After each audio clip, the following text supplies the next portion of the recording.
u nilqakom għal programm ieħor Wiċċ imb Wiċċ fejn kull ġimgħa niltaqa' ma' awturi differenti u niddiskutu x-xogħol tagħhom. Illum imiss lil Lou Drofenik u s-silta li se naqralkom hija mir-romanz tagħha The Confectioner's Daughter. Lou Drofenik hija kittieba li trabbitaw Malta, iżda llum tgħix l-Awstralja.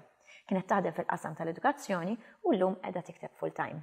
Uħud mir-romanzi tagħha jinkludu Birds of Passage, In Search of Carmen Caruana, Of Cloves and Bitter Almonds, Cast the Long Shadow, Beloved Convict u Bushfire Summer, u dawn kollha jtrattaw temi differenti tal-kultura Maltija. L-aħħar romanz tagħha, Love in the Time of the Inquisition, ġie pubblikat fl-2017 minn Horizon u The Confectioner's Daughter rebaħ il-Premju Nazzjonali tal-Ktieb din is-sena fil-kategorja tal-Rumanzi bl-Ingliż u bil-Malti. Naddu issa għas-silta. This would be an indelible scene in Frances's mind. The small room with the 3 beds taking up most of the space. The picture of a gentle angel guiding 2 children across a bridge hanging on the wall. The washstand with its ceramic basin and pitcher. Its soap dish. And in the corner of the room, the potty they used at night. Herself wedged in the corner with the 2 children. Thomas on her knee, his soft body against hers, and Rebecca clutching the doll her mother had brought Frances from New York, sitting slightly apart so that her body didn't make any contact with them. She could see her mother, her bundled hair coming out of its pins, opening the door, telling her to take the children to her grandmother. And she could see herself standing up, giving her mother that insolent stare she knew infuriated her. "I hate you both. I wish God would strike you both dead," Frances had screamed. They stared at each other, eye to eye, daughter now as tall as her mother. And after an awful pause, her mother lifted up her hand and slapped her across the face. Frances stood up to her, staring at her, willing herself not to touch the sting on the cheek.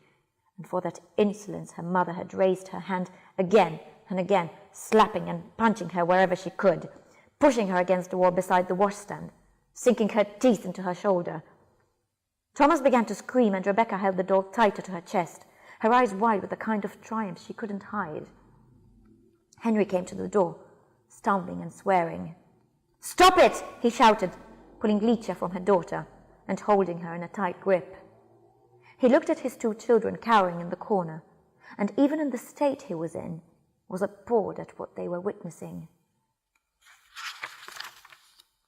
"Wash your face and go to your grandmother," he ordered Frances. She walked the long road to her grandmother's house, her body stinging from the many blows, her hatred so intense she could feel it like a lump in her stomach. She had to sit on the doorstep waiting, for her grandmother was still at the bakery. Her cheek stung when she lightly put her fingertip to it, and when she looked down to inspect the spot where her shin had collided with the washstand, she saw red seeping through her underwear. For a moment before panic hit her, she had an odd sensation of victory, knowing that she was going to die and that her death would be the sweetest kind of revenge, which would bring her mother and Henry down. U dik kienet silta minn The Confectioner's Daughter. Issa nistieden lillu biex tingħad miegħi hawnhekk. Kif inti Lu? Tajba, grazzi, u inti? Merħba, grazzi tal-li aċċettajt l-istedina. Thank you. Mela, we have a few questions for you, Lu. Yes. In your novels, you show the struggle of women's lives, be it in relationships or in the way they're treated by a patriarchal and a tightly knit culture. You also show the way they rise above it, though. Tell us a bit about this aspect in the National Book Prize winning novel, The Confectioner's Daughter, from which I just read an excerpt. Right, well, I always used to look at my aunts and my mother, you know, when they were at home. I was the eldest of 8 children. I used to see how they treated and pampered the boys, how a woman would serve her husband first and then eat the leftovers. And that you know, I used to wonder why, you know, I'm a girl, why am I a second-class citizen in my own house? And then, of course, there was a lot of discrimination. Yes, I experienced discrimination because of of whose daughter I was. You know, even when I went to an interview to become a teacher, they didn't ask me for my marks. They said, "What does your father do?" And I said, "Well, what does my father have to do with it? You know, you are interviewing me, not my dad." And the fellow who was interviewing me said, oh, come on, l'expirtu pront, you know, come on, the Christian tweet. So, and when I went home, my mom said, you're not going to get that job. But I did get it anyway. So I think discrimination, I used to watch discrimination a lot and the way people treated each other. And it irked me. I used to read a lot too, and I used to think a lot even as a child. And as I was growing up, I always wanted a freedom. I was always looking for freedom from this place which seemed to hold me tight, you know. I suppose the literature I read, my aspirations, wanting to get out of the village, wanting to be free, to be set free. And when the time came and there was the opportunity, I went away from Malta to go to Australia. And how old were you when you left? I was 20. I went there as a single woman with my sister, without a family, so we were very free, really. Okay, let's go on to the second question. You once said that from the moment you arrived in Australia, you knew you were in a place where you had a hand in forming your future, where you would own yourself. In The Confectioner's Daughter, Frances also escaped the strictures of her culture. Did she find what she wanted?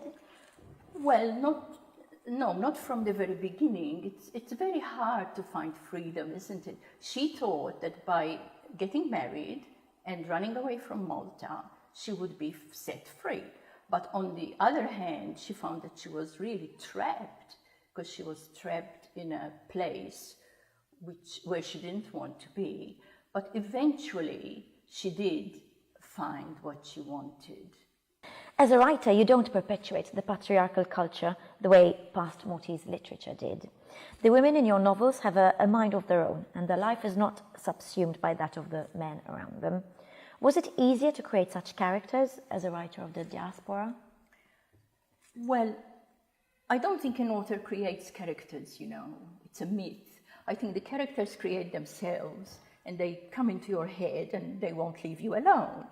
So that's part, I think that's a myth, I think, you know. And the women that I knew from Malta, from Birkirkara, you know, my aunts talking to each other, they are my characters. I hear their voices very clearly when I'm writing. Mm-hmm. Was it easier to create such characters as a writer of the diaspora? Yes, I suppose it was easier. Because I was away from the place, I didn't have people looking over my shoulder. I wasn't afraid that if I said something against the church or against the culture, nobody was going to tell me off. But it was easier, and I wouldn't have had an aunt or a cousin telling me, you know, I put them in there, and I was freer, I think. And it was like I was outside and I was looking into the lives of the people who I was writing about. Mm-hmm. When I interviewed a lot of women in Australia. You know, they're very strong women. They were very strong women. They had wonderful stories. In your novels, you depict a more liberating atmosphere in Australia compared to that in Malta. Did Frances cope with this change? Well, not in the beginning, because when she went to Australia, there were a lot of moral issues which she had to contend with. For example, she went to stay in her husband's hotel, and the first thing she saw when she came to Sydney was a girl bleeding to death from a botched abortion. Now, coming straight from Malta on her first day, that was pretty confronting. So that wasn't, you know, she didn't know where she was, you know, where am I, what's this place like? Then, of course, she had to make a moral decision for herself too, when she had to decide whether to abort her own baby. So change was very difficult for her, but I think the moral values that she brought with her from Malta, they stood her in good stead. Mm-hmm. Okay. So you were born and you grew up here in Malta, yes. but now you live in Australia and you spent the rest of your life there. Yes, I went there for 2 years only, you know, and I've been there 50 years. There you go. So how do you feel about having won the National Book Prize? Oh, I'm very honoured.